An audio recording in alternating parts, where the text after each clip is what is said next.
If you're interested in making your own glowing lightsaber, this is how we did it. Step 1. Find something to use as a hilt. Step 2. Make it look cool. Step 3. Get 36 inches of clear polycarbonate tubing to use as a blade. Step 4. Get 2 lengths of duct tape and wrap them around the tube. This keeps the blade from flying out of the hilt. Step 5. Get a bright flashlight that fits inside of your hilt. Step 6. Get a set of gels and roll them up inside of the tube. Put some duct tape on the tip of your blade to keep the rolls from coming out and you're good to go. Congratulations, you are now more advanced than the prequels. Now all you have to do is get your shot, and let's jump into Blender. If you don't have a camera, add one by using Shift-A. Then use Ctrl-Alt-0 to place the camera in the top view. I like to set the location of the camera in the Transform tab to 0 in the X and Y values. Go to the camera settings and add background images, selecting your footage. You can set the opacity to 1 to see it better. From there, we can model our lightsaber using a cylinder mesh primitive. This 3D mesh will add realism to the look of our lightsaber later on. Create a new material for the lightsaber blade and use emission. Use whatever color you want. Since I'm feeling like a Jedi, I'll use blue. Set the strength at a higher value so the core is almost pure white. I like to set my strength at about 200, jump into the shader editor and use a color ramp just to give it a bit more depth, but you can skip this step. Then you can turn on blue and mess with the settings until it looks good. Next, go into editing mode on the lightsaber blade. Select the point and all the vertices on it in wireframe mode, and use Ctrl-H to hook to a new object. That will create an empty to control the vertices so you can animate them. Do the same with the base, making sure there are no vertices in the middle of the blade. You can scale the empties in the object data properties. Next, go to the frame where your lightsaber animation starts and line the blade up with your reference. Check the auto keyframe button to begin animating. You just have to move the point and base empty controllers to match the lightsaber and rotate them to match the correct angle. The motion blur of the render will do the calculation of the swing for you. Turn on motion blur in the render tab, and when you render, the default should be Eevee. You should see the motion blur.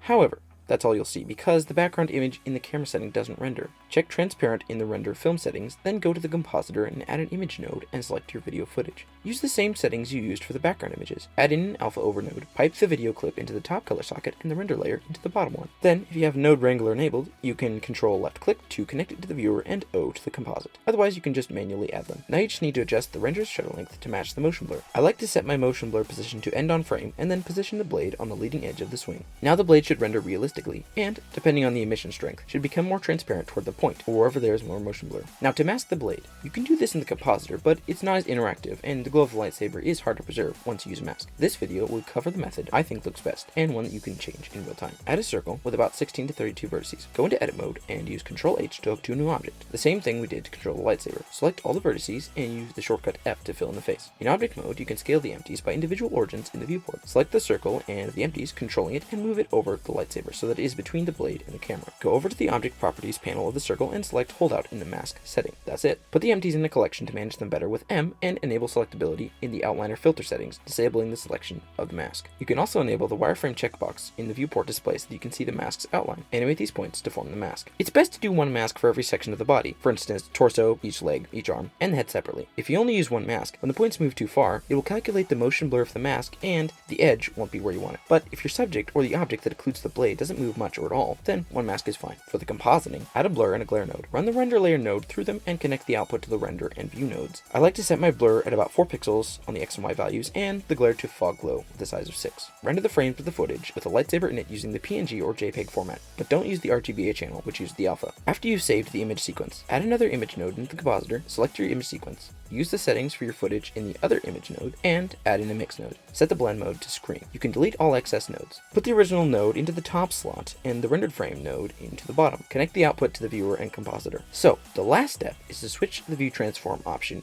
in the Render tab from Filmic to Standard. And that's about it. Select the folder to render out the composite as a video, and you're done. Yes! Ah!